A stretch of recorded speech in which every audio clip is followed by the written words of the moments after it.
Hello again, loved ones. This is Matt Stevens, and in Plato's Allegory of the Cave, there's the obvious. The obvious thing that happened was the prisoner who escaped. He saw what was really going on, right? He saw that there was a fire built behind the prisoners who were chained to the floor, and they could only see the wall, and there was a fire built behind them, and then from their reality was there was someone, the controllers, right, who we even may call the archons, were parading, cut out figures, just things in front of the fire, casting a shadow on the wall. And these prisoners, that's all they knew, that those shadows on the wall, that was their reality. That was the world to them. That's all they'd ever seen. That's all they'd ever known. And I guess each other to a degree. But one of them escaped, went out, saw, oh God, this is how they're generating our the illusion of what we've always known as our world. And he continued out. Anyway, found his way out to the mouth of the cave, looked out upon what we call the world, saw mountains, trees, oceans, the sun, everything. Saw what we consider to be reality. And this was his awakening. And he could have gone out and just enjoyed, like, I'm out of there, right? He could have, probably should have. But no, he's like, no, I'm going to go and rescue the fellow prisoners. I'm going to go and enlighten them. So he goes back in, and he goes to the fellow prisoners and says, listen, you guys, those shadows on the wall, that's just illusion. Right behind us is a fire. Like a fire. What's a fire? It's like, what's a fire? Anyway, he tried to explain to them that the shadows on the wall were not all there is, that there's so much more to reality than just the shadows on the wall. And you would think that they would be like, wow, really? Tell me more. Show it to me. And he was trying to show them. He was trying to do the big Plato's cave jailbreak. He was trying to get them all to get up out of there and go and see the real world. But they got angry at him. They didn't want to hear this. In fact, a few of them were wanting to relieve him of his life. Yeah. I've been told I shouldn't use those words. I'm like, what? So you should use the word unalive. Okay. As if the algorithm can't pick that up. Anyway. So the other prisoners, his old mates, wanted to make him not be amongst us anymore. Hey, loved one, since we're on the subject, because we're not, go ahead and hit the like button, and then you'll get to hear me struggle with that. And I'm sorry. No, because I'm struggling with that, you might as well give me a like because it's funny. And because so you don't miss me struggling with stuff like that in the future, then you should subscribe. Yes, that's what you should do. Anyway, dear loved one, this is just kind of a one-off anyway, so it's okay. So he made the escape, then he made the return, and then he faced the persecution, right? He witnessed the truth. He saw what reality really was.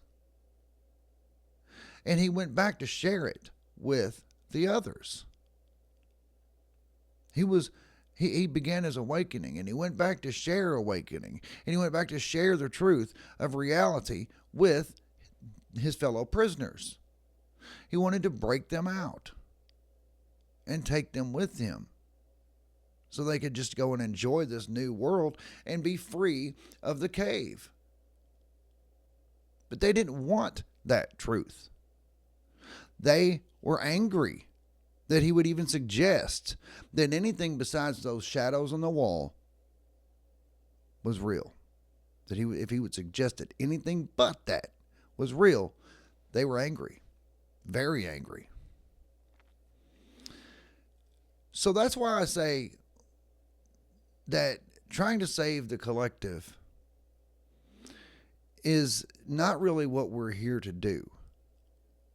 I mean, never mind the fact that it's pointless and fruitless. You see, that's one of the things about the allegory of the cave. That's one of the points Plato made. It's more glossed over, at least nowadays. Because most time, because the allegory of the cave it's being talked about a lot lately. But they're always talking about it from the perspective of what we perceive as reality. Like the prisoners, they perceived those shadows on the wall as reality. But what is really real is so much more. If we could just break the chains that are holding us, that are keeping us prisoner there. Never mind who's the people controlling the shadows on the wall. That would be in my opinion, the archons, those that have hijacked this realm and are keeping us asleep, keeping us in the dark, keeping us as low vibrational energy producing farm animals, for lack of a better term. But when we can't, Plato's point was, you can't force other people to want to wake up. You can't force them to wake up. You can't force them to want to wake up. In fact, they're going to be angry. And I realize that it goes a little bit deeper. His point, if you're with me, I mean, some people are like, well, it goes a little bit deeper. His real point for that was what they did to Socrates. Very true. He was demonstrating what they did to Socrates because he saw the truth and they hated him for it and did what they did to him. So the allegory of the cave is many layers deep in meaning. But this is why when I say that we, the awakened ones, the ones who are awakening, this is our time to awaken. This is our time to see reality for what it truly is and appreciate it. You see, we understand that there is far more to reality than what we gather from the five senses. Most people in the world nowadays will tell you, if you explain to me what reality is, they're not going to get past the five senses. They're not going to get past the nervous system. Now, I'm not saying that that's not useful. The nervous system, five senses, is very useful. It's how we gather information. It's how we interact in this world. But that's part of our awakening. As I always say, awareness is key. Once we become aware of facts, once we become aware of the fact that what we see is not really all that's there. In fact, it's probably a very small percentage of what's really there. Once we become aware of that fact, that's when it gets good. That's when we can, and it's like, well, I know now. So now I can use this information. Now I can manipulate the quantum field and manifest a beautiful life.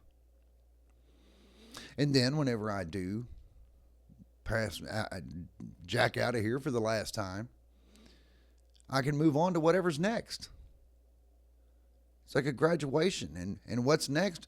Probably another construct, probably another series of lifetimes in another realm. But you needed to pass this. You needed to master this to move on to that. I got to believe that we are learning to co-create so that we can then be extensions of the Creator, the universal consciousness, who is ever creating.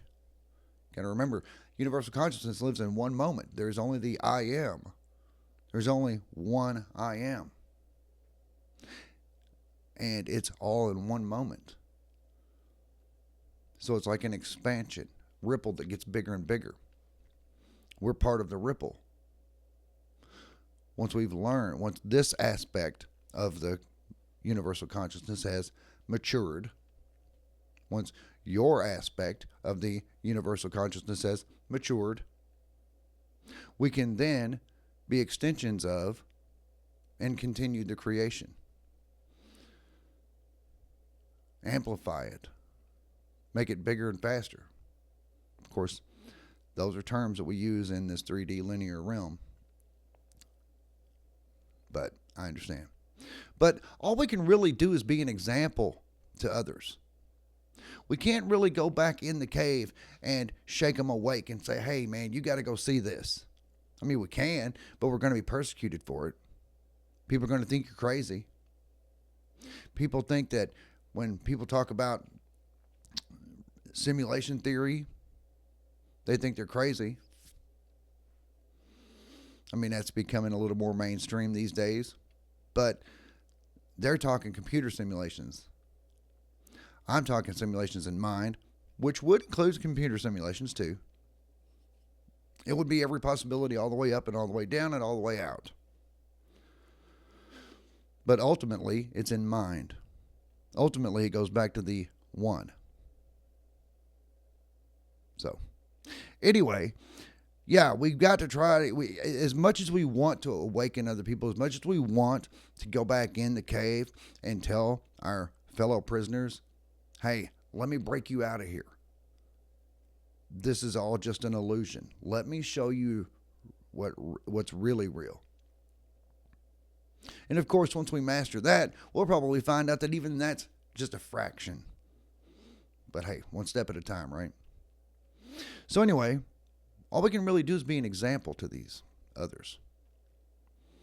So anyway, dear loved ones, yeah, just a thought, just something I wanted to touch on there, I guess. So if you would please hit the like button if you have not yet done so. Also, hit the subscribe button to subscribe to this channel, because if you don't, you might miss me just stumbling over my words and saying dumb stuff, right? Anyway, dear loved ones, I love you. I really do. And I'll be back directly.